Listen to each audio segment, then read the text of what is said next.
State narrative ਦੀ ਗੱਲ ਅੱਜ ਇੱਥੇ ਕੀਤੀ ਗਈ ਆ ਕਿ ਉਹ ਇੱਕ ਬਿਰਤਾਂਤ ਸਿਰਜਦੇ ਆ। ਉਸ ਬਿਰਤਾਂਤ ਦੇ ਵਿੱਚ ਅਸੀਂ ਜਾ ਕੇ ਖੜੇ ਹੋ ਜਾਂਦੇ ਆ, ਕਿਉਂਕਿ ਅਸੀਂ ਲੜਨ ਤਾਂ ਜਾਂਦੇ ਆ ਪਰ ਅਸੀਂ ਮੈਦਾਨ ਤੈਅ ਨਹੀਂ ਕਰਦੇ ਕਿ ਸਾਡਾ ਸਿੱਖਾਂ ਦਾ ਯੁੱਧ ਦੀ ਜਿਹੜੀ ਜੰਗ ਦੀ ਨੀਤੀ ਆ, ਅਸੀਂ ਕਿਸ ਨੀਤੀ ਨਾਲ ਲੜਨਾ। ਦਰ ਦੇ ਕੋਲੋਂ 1000 ਫੁੱਟ ਦੀ ਦੂਰੀ ਜਾਂ ਕਹਿ ਲਓ 500 ਫੁੱਟ ਦੀ ਦੂਰੀ ਤੇ ਸਿੱਖ ਖੜੇ ਹੁੰਦੇ ਤੇ ਉਹਨਾਂ ਦੇ ਮੈਦਾਨ ਦੇ ਵਿੱਚ ਨਾ ਜਾਂਦੇ ਤੇ ਜਿਹੋ ਜਿਹੇ ਨਾਰੇ ਉਹ ਮੁਰਦਾਬਾਦ ਦੇ ਮਾਰਦੇ ਸੀ, ਅਸੀਂ ਜਿੰਦਾਬਾਦ ਦੇ ਮਾਰਦੇ। ਸਾਨੂੰ ਕਿਸੇ ਸਰਕਾਰ ਦਾ ਨਾ ਤਾਂ ਭੈ ਪਿਛਲੀਆਂ ਸਰਕਾਰਾਂ ਜਾਂ ਪਿਛਲੇ ਸਮਿਆਂ 'ਚ ਰਿਹਾ ਏ ਤੇ ਨਾ ਹੀ ਅੱਜ ਆ। ਕੌਮ ਅਕਾਲ ਤਖਤ ਨੂੰ ਸਮਰਪਿਤ ਆ, ਜਿਹਦਾ ਅੱਜ ਸਬੂਤ ਸਾਰੀਆਂ ਹੀ ਸਿੱਖ ਜਥੇਬੰਦੀਆਂ ਨੇ ਇੱਥੇ ਆ ਕੇ ਦਿੱਤਾ। ਜਿਹੜੀ ਗੱਲ ਸੰਤ ਜਰਨੈਲ ਸਿੰਘ ਜੀ ਮਹਾਂਪੁਰਖਾਂ ਦੀ ਕੀਤੀ ਗਈ ਸੀ ਕਿ ਜੀ ਅਕਾਲ ਤਖਤ ਸਾਹਿਬ ਤੇ ਜੇ ਸੰਤ ਬੈਠੇ ਸੀ ਤੇ ਅੱਜ ਮਾਨਸਿਕਤਾ ਇਹ ਥਰੋ ਕੀਤੀ ਜਾਂਦੀ। ਮੈਂ ਕਿਸੇ ਦੀ ਨਿੰਦਿਆ ਨਹੀਂ ਕਰਦਾ ਕਿ ਜੀ ਹਥਿਆਰ ਲੈ ਕੇ ਬੈਠੇ ਸੀ, ਤੇ ਜਦੋਂ ਅਬਦਾਲੀ ਨੇ ਅਕਾਲ ਤਖਤ ਸਾਹਿਬ ਤੇ ਹਮਲਾ ਕੀਤਾ ਸੀ ਤੇ ਉਦੋਂ ਵੀ ਤਾਂ ਸਿੱਖ ਇੱਥੇ ਬੈਠੇ ਸੀ। ਧੰਨ ਧੰਨ ਸ੍ਰੀ ਗੁਰੂ ਗ੍ਰੰਥ ਸਾਹਿਬ ਜੀ ਦੀ ਛਤਰ ਛਾਇਆ ਹੇਠ ਤਖਤ ਸ੍ਰੀ ਅਕਾਲ ਤਖਤ ਸਾਹਿਬ ਤੇ ਜਿੰਨੀ ਵੀ ਸੰਗਤ ਬਿਰਾਜਮਾਨ ਹੈ, ਸਾਰੇ ਗੱਜ ਕੇ ਬੁਲਾਓ ਵਾਹਿਗੁਰੂ ਜੀ ਕਾ ਖਾਲਸਾ ਵਾਹਿਗੁਰੂ ਜੀ ਕੀ ਫਤਿਹ। ਜੋ ਪਟਿਆਲੇ ਦੇ ਵਿੱਚ ਹੋਇਆ ਏ, ਮੈਂ ਆਪਣਾ ਨਿੱਜੀ ਐਕਸਪੀਰੀਅੰਸ ਜੋ ਤੁਹਾਡੇ ਨਾਲ ਸ਼ੇਅਰ ਕਰਨਾ ਚਾਹੁੰਦਾ, ਜੋ ਉੱਥੇ ਦੇਖਿਆ ਗਿਆ ਏ ਕਿ ਜਿਹੜੇ ਸਟੇਟ ਨੈਰੇਟਿਵ ਦੀ ਗੱਲ ਅੱਜ ਇੱਥੇ ਕੀਤੀ ਗਈ ਆ ਕਿ ਉਹ ਇੱਕ ਬਿਰਤਾਂਤ ਸਿਰਜਦੇ ਆ। ਉਸ ਬਿਰਤਾਂਤ ਦੇ ਵਿੱਚ ਅਸੀਂ ਜਾ ਕੇ ਖੜੇ ਹੋ ਜਾਂਦੇ ਆ, ਕਿਉਂਕਿ ਅਸੀਂ ਲੜਨ ਤਾਂ ਜਾਂਦੇ ਆ ਪਰ ਅਸੀਂ ਮੈਦਾਨ ਤੈਅ ਨਹੀਂ ਕਰਦੇ ਕਿ ਸਾਡਾ ਸਿੱਖਾਂ ਦਾ ਯੁੱਧ ਦੀ ਜਿਹੜੀ ਜੰਗ ਦੀ ਨੀਤੀ ਆ, ਅਸੀਂ ਕਿਸ ਨੀਤੀ ਨਾਲ ਲੜਨਾ। ਸਾਰੀਆਂ ਜਥੇਬੰਦੀਆਂ ਸਤਿਕਾਰਯੋਗ ਆ ਜਿਹੜੀਆਂ ਉੱਥੇ ਪਹੁੰਚਦੀਆਂ ਨੇ, ਕਿਉਂਕਿ ਜਦੋਂ ਗੁਰੂ ਗੋਬਿੰਦ ਸਿੰਘ ਜੀ ਮਹਾਰਾਜ ਸੱਚੇ ਪਾਤਸ਼ਾਹ ਜੀ ਨੇ ਆਨੰਦਪੁਰ ਸਾਹਿਬ ਦੇ ਕਿਲ੍ਹੇ ਦੇ ਵਿੱਚ ਜੰਗ ਦਾ ਮੈਦਾਨ ਜਿਹੜਾ ਉੱਥੇ ਚੁਣਿਆ ਹੋਇਆ ਸੀ, ਤੇ ਗੁਰੂ ਸਾਹਿਬ ਬਾਹਰ ਜਾ ਕੇ ਵੀ ਲੜ ਸਕਦੇ ਸੀ ਜੇ ਲੜਨ ਦੀ ਗੱਲ ਸੀਗੀ, ਪਰ ਗੁਰੂ ਜੀ ਨੇ ਉਹ ਨੀਤੀ ਜਿਹੜੀ ਸਾਨੂੰ ਦੇ ਕੇ ਗਏ ਆ ਪਿਛਲੇ ਇਤਿਹਾਸਕ ਤੱਥਾਂ ਤੋਂ ਕਿ ਆਨੰਦਪੁਰ ਸਾਹਿਬ ਦੇ ਕਿਲ੍ਹੇ ਦੇ ਵਿੱਚ ਲੜਾਈ ਦੀ ਜਿਹੜੀ ਆ ਨੀਤੀ ਘੜੀ ਗਈ ਆ। ਅਸੀਂ ਕੀ ਕੀਤਾ, ਅਸੀਂ ਜੋਸ਼ ਦੇ ਵਿੱਚ ਆ ਕੇ, ਇਹਦੇ ਵਿੱਚ ਕੋਈ ਸ਼ੱਕ ਨਹੀਂ ਮੀਡੀਆ 'ਤੇ ਚੀਜ਼ਾਂ ਪਈਆਂ, ਅਸੀਂ ਉਹਨਾਂ ਦੀਆਂ ਸਟੇਜਾਂ ਤੱਕ ਪਹੁੰਚੇ, ਅਸੀਂ ਉਹਨਾਂ ਦੇ ਜੰਗ ਦੇ ਮੈਦਾਨ ਦੇ ਵਿੱਚ ਚਲੇ ਗਏ ਸੀ। ਜਿਹੜਾ ਨੈਰੇਟਿਵ ਸਟੇਟ ਨੇ ਥਰੋ ਕੀਤਾ, ਉਸ ਨੈਰੇਟਿਵ ਦੇ ਵਿੱਚ ਅਸੀਂ ਕਿਤੇ ਨਾ ਕਿਤੇ ਫਸ ਗਏ ਸੀ। ਜੇਕਰ ਉੱਥੇ ਇਹ ਹੁੰਦਾ ਕਿ ਮੰਦਿਰ ਦੇ ਕੋਲੋਂ 1000 ਫੁੱਟ ਦੀ ਦੂਰੀ ਜਾਂ ਕਹਿ ਲਓ 500 ਫੁੱਟ ਦੀ ਦੂਰੀ ਤੇ ਸਿੱਖ ਖੜੇ ਹੁੰਦੇ ਤੇ ਉਹਨਾਂ ਦੇ ਮੈਦਾਨ ਦੇ ਵਿੱਚ ਨਾ ਜਾਂਦੇ ਤੇ ਜਿਹੋ ਜਿਹੇ ਨਾਰੇ ਉਹ ਮੁਰਦਾਬਾਦ ਦੇ ਮਾਰਦੇ ਸੀ, ਅਸੀਂ ਜਿੰਦਾਬਾਦ ਦੇ ਮਾਰਦੇ। ਕਿਉਂਕਿ ਅਸੀਂ ਤਾਂ ਆਪਦੇ ਰਾਜ ਨੂੰ ਜਾਂ ਜਿਹੜਾ ਸਾਡਾ ਕੌਮੀ ਨਾਅਰਾ ਏ ਜਾਂ ਆਪਾਂ ਖਾਲਸਾ ਰਾਜ ਦੀ ਗੱਲ ਕਰਦੇ ਹਾਂ, ਪਾਤਸ਼ਾਹੀ ਦਾਅਵੇ ਦੀ ਗੱਲ ਕਰਦੇ ਹਾਂ, ਤੇ ਉਸ ਦਾਅਵੇ ਦਾ ਹੱਕ ਤਾਂ ਫਿਰ ਸਿੱਖਾਂ ਨੂੰ ਆਣਾ, ਕਿਉਂਕਿ ਸਿੱਖਾਂ ਨੇ ਬਹੁ ਗਿਣਤੀ ਦੇ ਵਿੱਚ ਪੰਜਾਬ ਨੂੰ ਹਮੇਸ਼ਾ ਹੀ ਜਿਹੜੀਆਂ ਕੁਰਬਾਨੀਆਂ ਕਰਕੇ ਬਚਾਇਆ ਏ। ਭਾਵੇਂ ਕਿ ਬਹੁ ਗਿਣਤੀ ਇੱਥੇ ਜਿਹੜੀ ਹਿੰਦੂਆਂ ਦੀ ਹੈਗੀ ਆ ਆਪਣੇ ਦੇਸ਼ ਦੇ ਵਿੱਚ, ਪਰ ਜਿਹੜਾ ਸਿੱਖਾਂ ਪ੍ਰਤੀ ਜਿਹੜਾ ਇਹ ਰਵੱਈਆ ਏ ਉੱਥੇ ਆ ਕੇ ਉਹ ਬਦਲ ਜਾਂਦੇ ਆ। ਉਹਨਾਂ ਨੇ ਕੀ ਕੀਤਾ, ਹਰੀਸ਼ ਸਿੰਗਲਾ ਨੂੰ ਬਾਹਰ ਕੱਢਣਾ ਉਹਨਾਂ 'ਤੇ ਕੋਈ ਵੱਡੀ ਗੱਲ ਨਹੀਂ ਸੀ, ਪਰ ਤੁਸੀਂ ਦੇਖੋ ਕਿ ਸ਼੍ਰੀ ਅਕਾਲ ਤਖਤ ਸਾਹਿਬ ਤੋਂ ਪਰਵਾਨੇ ਹੋਣਾ ਨੂੰ ਅਸੀਂ ਬਾਹਰ ਨਹੀਂ ਕੱਢ ਸਕਦੇ, ਕਿਉਂਕਿ ਉਹਨਾਂ ਨੇ ਕੋਈ ਸਿਧਾਂਤਕ ਗਲਤੀ ਨਹੀਂ ਕੀਤੀ ਸੀ।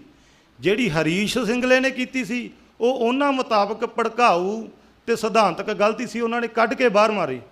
ਅਸੀਂ ਤਾਂ ਆਪਦੀ ਗੱਲ ਨੂੰ, ਆਪਦੇ ਰਾਜ ਨੂੰ ਡਿਫੈਂਡ ਕਰਨ ਗਏ ਸੀ ਨਾ, ਜਿਹੜੇ ਪਾਤਸ਼ਾਹੀ ਦਾਅਵੇ ਦੀ ਅਸੀਂ ਗੱਲ ਕਰਦੇ।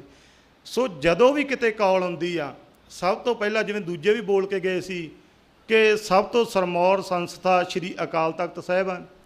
ਸਾਨੂੰ ਕਿਸੇ ਸਰਕਾਰ ਦਾ ਨਾ ਤਾਂ ਭੈ ਪਿਛਲੀਆਂ ਸਰਕਾਰਾਂ ਜਾਂ ਪਿਛਲੇ ਸਮਿਆਂ 'ਚ ਰਿਹਾ ਏ ਤੇ ਨਾ ਹੀ ਅੱਜ ਆ। ਕੌਮ ਅਕਾਲ ਤਖਤ ਨੂੰ ਸਮਰਪਿਤ ਆ, ਜਿਹਦਾ ਅੱਜ ਸਬੂਤ ਸਾਰੀਆਂ ਹੀ ਸਿੱਖ ਜਥੇਬੰਦੀਆਂ ਨੇ ਇੱਥੇ ਆ ਕੇ ਦਿੱਤਾ। ਸੋ ਕਹਿਣ ਤੋਂ ਭਾਵ ਇਹ ਹੈ ਕਿ ਜੇ ਉਸ ਸਮੇਂ ਸ਼੍ਰੀ ਅਕਾਲ ਤਖਤ ਸਾਹਿਬ ਤੋਂ 8 ਤਰੀਕ ਨੂੰ ਉਹਨਾਂ ਨੇ ਚੈਲੰਜ ਕੀਤਾ, 9 ਤਰੀਕ ਨੂੰ ਇਹ ਸ਼੍ਰੀ ਅਕਾਲ ਤਖਤ ਸਾਹਿਬ ਤੋਂ ਸੰਦੇਸ਼ ਜਾਂਦਾ ਕਿ ਭਾਈ ਇਹਨਾਂ 'ਤੇ ਲਗਾਮ ਲਗਾਈ ਜਾਵੇ, ਤਾਂ ਕਿ ਜਦੋਂ ਕੌਮ ਨੇ ਦੇਖਿਆ ਕਿ ਜਦੋਂ ਇਸ ਸਥਾਨ ਤੋਂ ਸਾਡੀ ਆਵਾਜ਼ ਨਹੀਂ ਗਈ, ਕਿਉਂਕਿ ਪੂਰੀ ਸਿੱਖ ਕੌਮ ਸ਼੍ਰੀ ਅਕਾਲ ਤਖਤ ਨੂੰ ਸਮਰਪਿਤ ਆ, ਤੇ ਜਦੋਂ ਵੀ ਕੋਈ ਇਹੋ ਜਿਹੀ ਵੰਗਾਰ ਪੈਂਦੀ ਆ ਤੇ ਕੌਮ ਸਾਰੇ ਖਾਲਸਾ ਪੰਥ ਸ਼੍ਰੀ ਅਕਾਲ ਤਖਤ ਤੇ ਕੇਂਦਰਿਤ ਹੋ ਜਾਂਦਾ ਕਿ ਉੱਥੋਂ ਬਿਆਨ ਕੀ ਆਊਗਾ। ਜੇ ਸਮਾਂ ਰਹਿੰਦੇ ਉਹਨਾਂ ਨੂੰ ਰੋਕਿਆ ਜਾਂਦਾ ਤੇ ਸ਼ਾਇਦ ਇਹ ਮਸਲਾ ਇੰਨਾ ਵਾਧਾ ਨਾ, ਪਰ ਜਦੋਂ ਇੱਥੋਂ ਕੋਈ ਸਪੋਰਟ ਨਹੀਂ ਮਿਲੀ, ਮਾफ़ ਕਰਨਾ ਮੈਂ ਕੋਈ ਨਿੰਦਿਆ ਨਹੀਂ ਕਰਦਾ, ਪਰ ਜੇ ਉਹ ਆਪਾਂ ਇੱਥੇ ਇਕੱਠੇ ਹੋਏ ਆ, ਐਨਾਲਾਈਜ਼ ਤਾਂ ਆਪਾਂ ਨੂੰ ਕਰਨਾ ਹੀ ਪੈਣਾ ਨਾ ਕਿ ਗਲਤੀ ਕਿੱਥੇ ਹੁੰਦੀ ਆ। ਇਹਦੇ ਵਿੱਚ ਕੀ ਹੋਇਆ ਕਿ ਜਦੋਂ ਨਹੀਂ ਫੈਸਲਾ ਲਿਆ ਗਿਆ ਤੇ ਸਿੱਖ ਜਥੇਬੰਦੀਆਂ ਨੇ ਆਪ ਮੁਹਾਰੇ ਭਾਵਨਾ ਦੇ ਵਿੱਚ ਆ ਕੇ ਉੱਥੇ ਚਲੇ ਗਏ ਤੇ ਉੱਥੇ ਜਿਹੜੀ ਉਹਨਾਂ ਤੋਂ ਜਾਣੇ ਅਣਜਾਣੇ ਵਿੱਚ ਗਲਤੀ ਹੋ ਗਈ ਆ, ਉਸ ਟਰੈਪ ਦੇ ਵਿੱਚ ਅਸੀਂ ਫਸ ਗਏ ਸੀ। ਸੋ ਕਹਿਣ ਤੋਂ ਭਾਵ ਇਹ ਆ ਕਿ ਪਾਤਸ਼ਾਹੀ ਦਾਅਵੇ ਦਾ ਜਿਹੜਾ ਦਰਦ ਆ ਸਿੱਖ ਕੌਮ ਦੇ ਵਿੱਚ ਪਿਆ ਏ, ਨੌਜਵਾਨੀ ਦੇ ਵਿੱਚ ਪਿਆ ਏ, ਉਹ ਦਹਾਕੇ ਚਲੇ ਗਏ ਜਦੋਂ ਸਾਨੂੰ ਇਹਨਾਂ ਨੇ ਕੁੱਟਿਆ, ਲੁੱਟਿਆ ਤੇ ਮਾਰਿਆ ਗਿਆ ਸੀ। ਅੱਜ ਕੋਈ ਵੀ ਸਿੱਖ ਨੌਜਵਾਨ ਨਾ ਤਾਂ ਕੁੱਟ ਖਾਣ ਨੂੰ ਤਿਆਰ ਆ ਤੇ ਨਾ ਹੀ ਕੌਮ ਨੂੰ ਕੋਈ ਕੁੱਟ ਸਕਦਾ। ਜਿਸ ਤਖਤ ਦੇ ਨੀਚੇ ਅੱਜ ਆਪਾਂ ਬੈਠੇ ਆ, ਕਿਉਂਕਿ ਜਿਹੜੀ ਗੱਲ ਸੰਤ ਜਰਨੈਲ ਸਿੰਘ ਜੀ ਮਹਾਂਪੁਰਖਾਂ ਦੀ ਕੀਤੀ ਗਈ ਸੀ ਕਿ ਜੀ ਅਕਾਲ ਤਖਤ ਸਾਹਿਬ ਤੇ ਜੇ ਸੰਤ ਬੈਠੇ ਸੀ ਤੇ ਅੱਜ ਮਾਨਸਿਕਤਾ ਇਹ ਥਰੋ ਕੀਤੀ ਜਾਂਦੀ, ਮੈਂ ਕਿਸੇ ਦੀ ਨਿੰਦਿਆ ਨਹੀਂ ਕਰਦਾ, ਕਿ ਜੀ ਹਥਿਆਰ ਲੈ ਕੇ ਬੈਠੇ ਸੀ। ਤੇ ਜਦੋਂ ਅਬਦਾਲੀ ਨੇ ਅਕਾਲ ਤਖਤ ਸਾਹਿਬ ਤੇ ਹਮਲਾ ਕੀਤਾ ਸੀ ਤੇ ਉਦੋਂ ਵੀ ਤਾਂ ਸਿੱਖ ਇੱਥੇ ਬੈਠੇ ਸੀ। ਉਦੋਂ ਵੀ ਤਾਂ ਜਦੋਂ ਸ਼੍ਰੀ ਹਰਿਮੰਦਰ ਸਾਹਿਬ ਤੇ ਹਮਲਾ ਕੀਤਾ ਗਿਆ, ਉਹ ਵੀ ਤਾਂ ਉਸੇ ਮਾਨਸਿਕਤਾ 'ਚੋਂ ਨਿਕਲਿਆ ਹੋਇਆ ਸੀ। ਤੇ ਫਿਰ ਅਸੀਂ ਇਹ ਕਿਵੇਂ ਕਹਿ ਦਿੰਦੇ ਹਾਂ ਕਿ ਸੰਤ ਜਰਨੈਲ ਸਿੰਘ ਜੀ ਇੱਥੇ ਹਥਿਆਰ ਲੈ ਕੇ ਬੈਠੇ ਸੀ। ਜਿਸ ਤਖਤ ਨੂੰ ਸ਼੍ਰੀ ਗੁਰੂ ਗੁਰੂ ਹਰਗੋਬਿੰਦ ਸਾਹਿਬ ਜੀ ਨੇ ਮੀਰੀ ਤੇ ਪੀਰੀ ਦਾ ਸਿਧਾਂਤ, ਦੋ ਤਲਵਾਰਾਂ ਪਾ ਕੇ ਸ਼ਸਤਰ ਰੱਖ ਕੇ ਚਲਾਇਆ ਹੋਵੇ, ਤੇ ਫਿਰ ਅਸੀਂ ਇਹ ਗੱਲ ਕਿਵੇਂ ਐਕਸੈਪਟ ਕਰ ਸਕਦੇ ਹਾਂ ਕਿ ਇਸ ਸਥਾਨ ਤੇ ਹਥਿਆਰਾਂ ਦੀ ਜਿਹੜੀ ਮਰਿਆਦਾ ਉਹ ਨਹੀਂ ਗੀ। ਰਵਾਇਤੀ ਸਮੇਂ ਦੇ ਵਿੱਚ ਕੀ ਅੱਜ ਹਿੰਦੁਸਤਾਨ ਜਿਹੜੇ ਤਲਵਾਰਾਂ ਦੇ ਨਾਲ ਚਾਈਨਾ ਨਾਲ ਜੰਗ ਲੜ ਲੂਗਾ? ਜੇ ਤਾਂ ਉਹ ਚਾਈਨਾ ਦੇ ਨਾਲ ਜੰਗ ਲੜ ਲੂਗਾ ਤਲਵਾਰਾਂ ਦੇ ਨਾਲ, ਤੇ ਫਿਰ ਸਿੱਖ ਕੌਮ ਦੇ ਕੋਲ ਸ਼ਸਤਰ ਰੱਖਣ ਦਾ ਅਧਿਕਾਰ ਤਾਂ ਗੁਰੂ ਨੇ ਦਿੱਤਾ ਹੈ। ਜਿਵੇਂ ਜਿਵੇਂ ਅੱਗੇ ਜਾ ਕੇ ਹਥਿਆਰਾਂ ਦੀ ਲੜਾਈ ਚੱਲਦੀ ਆ, ਉਸੇ ਤਰ੍ਹਾਂ ਹੀ ਰਵਾਇਤੀ ਹਥਿਆਰਾਂ ਦੇ ਨਾਲ ਨਾਲ ਸਿੱਖ ਕੌਮ ਵੀ ਜਿਹੜੇ ਆਉਣ ਵਾਲੇ ਸਮੇਂ ਦੇ ਵਿੱਚ ਆ ਵਧੀਆ ਹਥਿਆਰ ਆ, ਕਿਉਂਕਿ ਮਹਾਂਪੁਰਖਾਂ ਦੇ ਬਚਨ ਸੀ ਕਿ ਸਿੱਖ ਭੁੱਖਾ ਰਹਿ ਸਕਦਾ ਪਰ ਹਥਿਆਰ ਸਭ ਤੋਂ ਵਧੀਆ ਲੈ, ਕਿਉਂਕਿ ਅੱਜ ਉਹਨਾਂ ਦੀ ਜ਼ਰੂਰਤ ਆ। ਹਥਿਆਰ ਕਿਸੇ ਨੂੰ ਮਾਰਨ ਵਾਸਤੇ, ਨਿੱਜ ਵਾਸਤੇ ਇਹ ਪਾਪ ਆ ਕਿ ਸਿੱਖ ਨੇ ਹਥਿਆਰ ਰੱਖ ਕੇ ਬੰਦਾ ਮਾਰਨਾ ਪਾਪ ਆ, ਜਿਵੇਂ ਮਹਾਂਪੁਰਖ ਕਹਿੰਦੇ ਸੀ। ਪਰ ਆਪਣੇ ਧਰਮ ਦੀ ਤੇ ਆਪਣੀ ਇੱਜ਼ਤ ਵਾਸਤੇ ਤੇ ਖਾਲਸਾ ਪੰਥ ਤੇ ਜਦੋਂ ਕੋਈ ਇੱਦਾਂ ਦਾ ਹਮਲਾ ਹੁੰਦਾ ਏ, ਉਹਨੂੰ ਡਿਫੈਂਡ ਕਰਨ ਵਾਸਤੇ ਜੇ ਗੋਲੀ ਚੱਲਦੀ ਵੀ ਆ ਤੇ ਉਹਦੇ ਵਿੱਚ ਕੋਈ ਹਰਜ ਵੀ ਨਹੀਂ ਗੀ। ਭਾਵੇਂ ਕਿ ਅਸੀਂ ਕਿਸੇ ਨੂੰ ਭੜਕਾਉਣ ਦੇ ਵਿੱਚ ਇਹ ਚੀਜ਼ ਨਹੀਂ ਕਰ ਸਕਦੇ, ਪਰ ਆਪਦਾ ਸੈਲਫ ਡਿਫੈਂਸ ਵਾਸਤੇ ਤਾਂ ਅਸੀਂ ਕਰ ਸਕਦੇ ਹਾਂ।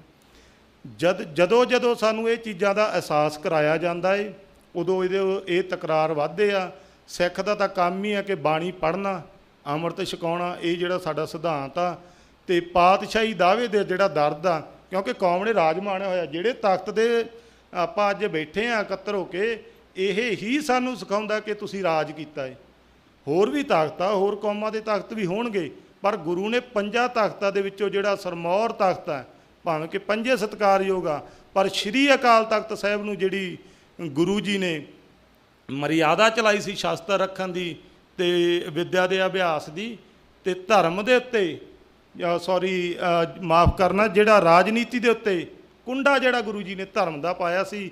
ਪੁਰਾਤਨ ਰਵਾਇਤਾਂ ਅਨੁਸਾਰ ਆਪਾਂ ਫੇਰ ਚੱਲੀਏ, ਜਿਵੇਂ ਜਥੇਦਾਰ ਅਕਾਲੀ ਫੂਲਾ ਸਿੰਘ ਜੀ ਰਹਿਨੁਮਾਈ ਕਰਦੇ ਰਹੇ ਆ, ਅਸੀਂ ਆਸ ਕਰਦੇ ਹਾਂ ਕਿ ਉਹਨਾਂ ਦੇ ਪਾਏ ਹੋਏ ਪੂਰਨਿਆਂ ਤੇ ਚੱਲਦੇ ਹੋਏ ਵੀ ਸ਼੍ਰੀਮਾਨ ਗਿਆਨੀ ਹਰਪ੍ਰੀਤ ਸਿੰਘ ਜੀ ਉੱਤੇ ਜਥੇਦਾਰ ਸਾਹਿਬ ਚੱਲਣ, ਤਾਂ ਕਿ ਕੌਮ ਨੂੰ ਅਗਲੇਰੀ ਅਗਵਾਈ ਮਿਲ ਸਕੇ।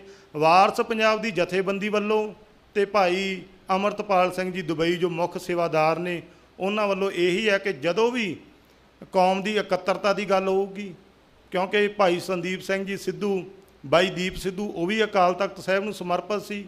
ਪੂਰੀ ਵਾਰਸ ਪੰਜਾਬ ਦੀ ਜਥੇਬੰਦੀ ਅਕਾਲ ਤਖਤ ਨੂੰ ਸਮਰਪਿਤ ਆ। ਸੋ ਜਦੋਂ ਵੀ ਕਦੇ ਕੌਮ ਦੇ ਵਿੱਚ ਇਕੱਤਰਤਾ ਦੀ ਗੱਲ ਚੱਲੂਗੀ ਤੇ ਅਸੀਂ ਤੁਹਾਡੇ ਨਾਲ ਖੜੇ ਹਾਂ। ਵਾਹਿਗੁਰੂ ਜੀ ਕਾ ਖਾਲਸਾ, ਵਾਹਿਗੁਰੂ ਜੀ ਕੀ ਫਤਿਹ।